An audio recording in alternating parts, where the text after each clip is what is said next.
Hey guys, this is the video recording of your basic techniques lab.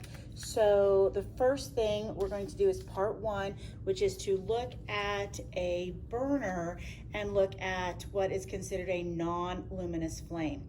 So you see a Bunsen burner in your screen right now. So to light it, I will turn on the gas. And then we will light it using a long stem lighter. Okay, and there you can see a properly adjusted non-luminous flame. You can see the inner blue cone and the outer blue cone.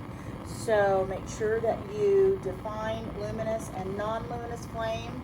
Read your background information so that you can tell me why is a non-luminous flame chosen in chemistry classes over a luminous flame.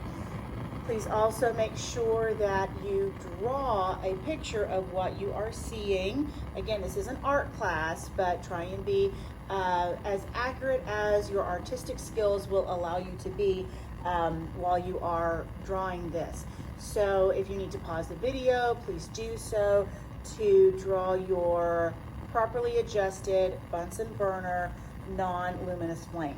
Obviously, if you are in distance learning or are quarantined, I will not be able to sign and approve. So if you will just put quarantined in that space instead of having my signature, and then make sure that you submit your lab through Schoology so that I can get that back from you.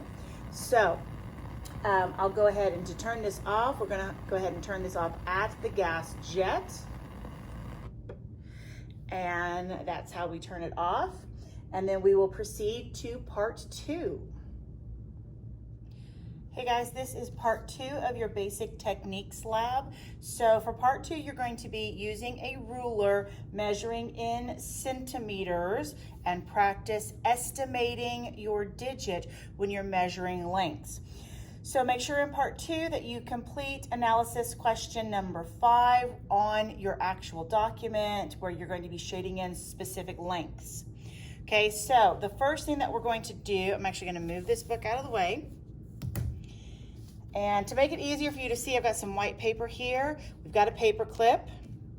Okay, and we are going to do the length of a paper clip.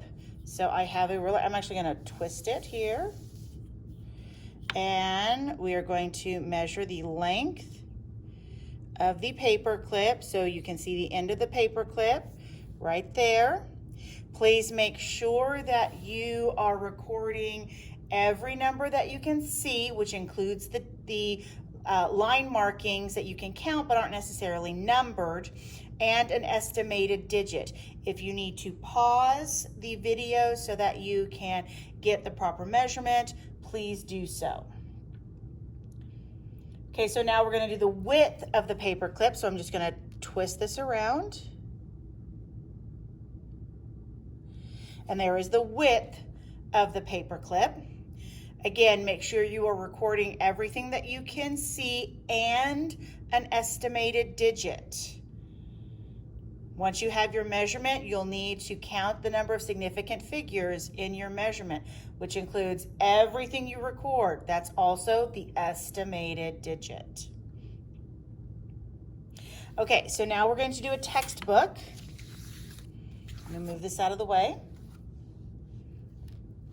Here is a textbook. Okay, and we're going to do the length of the textbook. So we're going to go this way. Let's get that lined up. And then I'm going to scooch it up a little bit so that you can see the bottom there. Hold it in place. Right down there is where you're reading. Okay, if you need to pause, please do so that you can get a good measurement of the length of a textbook. Okay, now we're going to do the width. So we're going to go this way. I'm going to get it lined up. I'm actually going to go to the bottom so I can make sure it's even. Okay, I'm going to scooch it over so that you can see down there at the bottom there. Make sure you record everything that you can see and the estimated digit. Again, if you need to pause, please do so. Now we're going to do the depth of the textbook.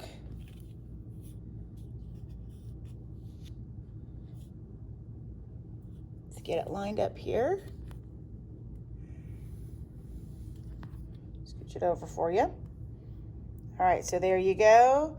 That one's probably a lot easier for you to see. That's the depth of the textbook. Make sure you record all of the numbers you can read plus your estimated digit. Okay. Now, on your actual lab handout, there are some lines. I'm going to come in just a little bit.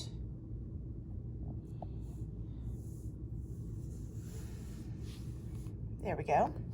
So we're going to measure line A.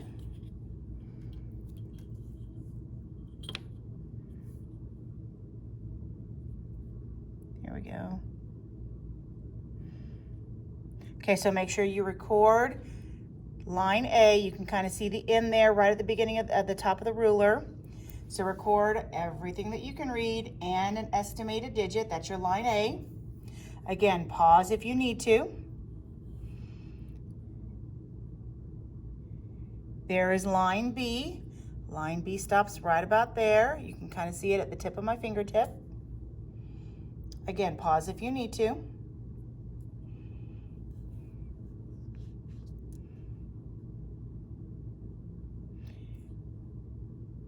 There is line C.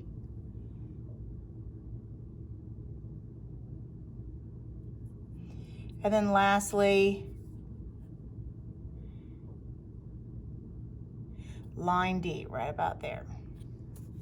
So again, make sure in each of these measurements you are recording the estimated digit, everything you can read and the estimated digit, and then counting up the number of significant figures that you have in that measurement. So that is the end of part 2, and we will be moving on to part 3 here in just a second. All right, guys, we are doing part 3 of your basic techniques lab. So for analysis question number 7, make sure you properly read the graduated cylinder diagrams provided in your lab handout. Please make sure you're providing an estimated digit. For analysis question number 8, it says that you need an instructor approval because you're supposed to be measuring out these particular volumes. However, if you're watching this video, it's because you are absent or quarantined. So instead of instructor approval, you're going to tell me yes or no if I have properly placed the right volume in the graduated cylinder. So on the left here, I have our 10 mil graduated cylinder. I'm supposed to have 5.3 mils of water in that graduated cylinder. Okay, you can see the meniscus just right about where my thumb is. Okay, maybe the fingers make it a little bit more clear. Okay, so there's the meniscus. And so you need to tell me yes or no, did I properly put 5.3 mils into this 10 mil graduated cylinder? If you need to pause the video, please do so. Okay, same idea with the 25 mil graduated cylinder. You're going to look at it and tell me if I have properly put 14.7 mils of water into that graduated cylinder. Yes or no? Just make sure you let me know where it says instructor approval. You are going to record yes or no. Did I put the correct amount of volume of water into the 10 mil graduated cylinder and the 25 mil graduated cylinder? Now, for part 9, we're going to do water displacement. So I'm going to move these out of the way. And we are going to do volume by water displacement. So I have a 25 mil graduated cylinder. Okay, you will need to record the amount of water in this 25 ml graduated cylinder. Okay, so take a look at where the meniscus falls. Okay, make sure you get that recorded. If you need to pause, please do so. Don't forget to estimate a digit.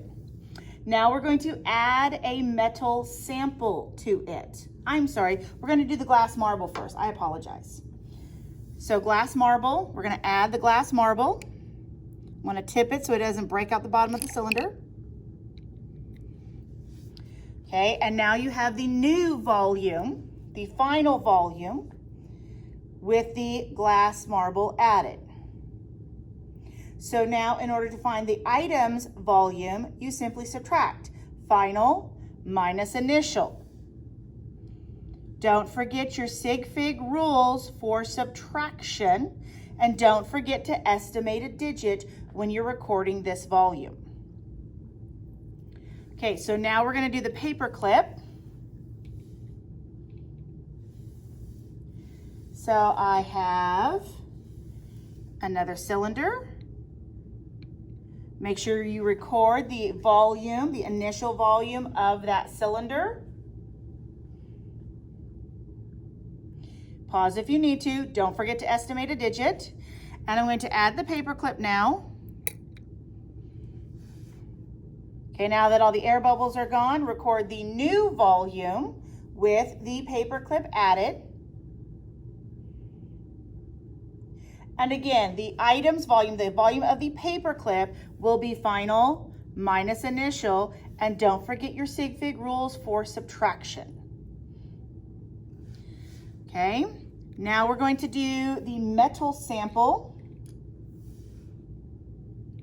So here's the initial volume for the metal sample.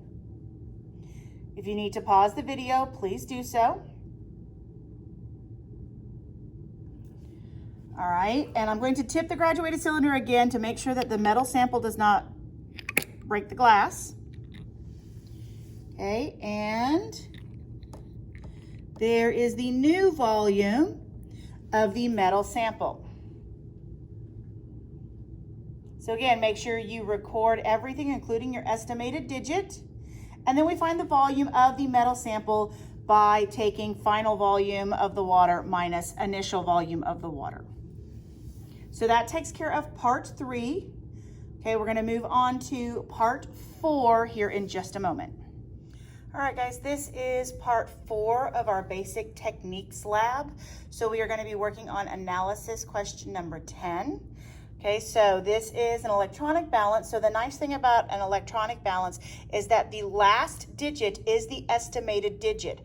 The downside is that it will sometimes wiggle. Okay, so if the last digit kind of fluctuates, that's okay, because that is your estimated digit. And you're just going to have to decide when you take that measurement and go with it as it can kind of flip back and forth. So we're going to measure our metal sample. So you record your entire, you see how it's wiggling back and forth between 0.49 and 0.50. Okay, both would be correct measurements because we're just kind of changing in that 100th position. Okay, so make sure you record all of the numbers that you see. The last digit is the estimated digit. Okay, now we're going to do the large paper clip.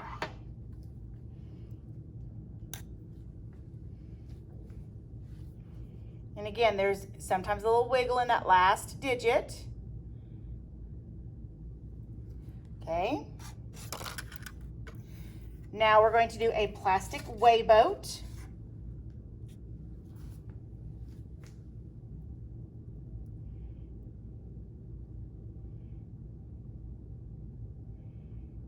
Make sure you record all your digits.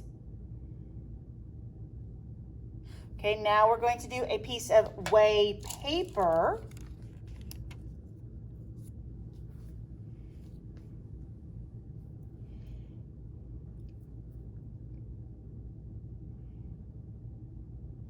All right, now we're going to do a no hold stopper. This is a size 5.5 stopper with no holes in it.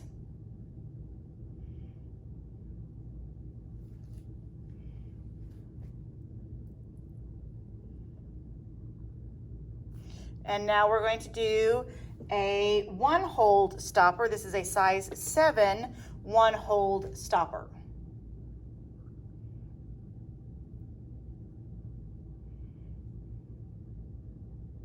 So that is analysis question number 10. So the last thing we have to do is analysis question number 11. So now for 11, this is another one of those where it's supposed to have instructor approval. You're supposed to weigh out a proper amount, and then I approve that. But since you are watching the video and are absent or quarantined, I'm going to put some salt onto the weigh paper, and you're going to tell me if I have properly measured out the quantity that is requested.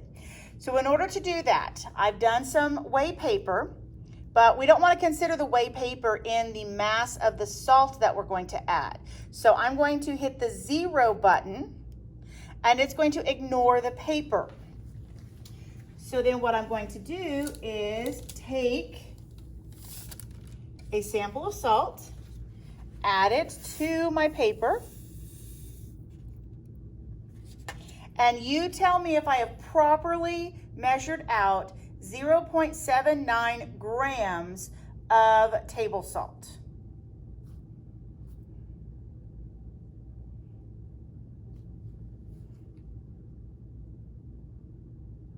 Okay, so that takes care of that one. Now we're going to do a different quantity of salt, but this time we're going to do it in a weigh boat.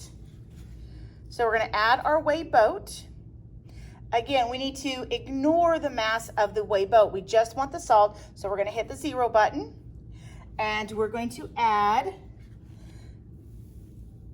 there we go, we're going to add some table salt. Okay, and you tell me if I have properly weighed out 8.35 grams of table salt.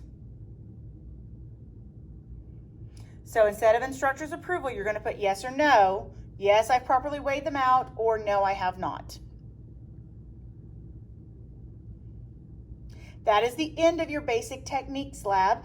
Be sure to either print it off so that you can complete it and turn it in person when you return, or complete it on Schoology and upload a scanned copy of your work so that I can get that taken care of. That's the end of our lab.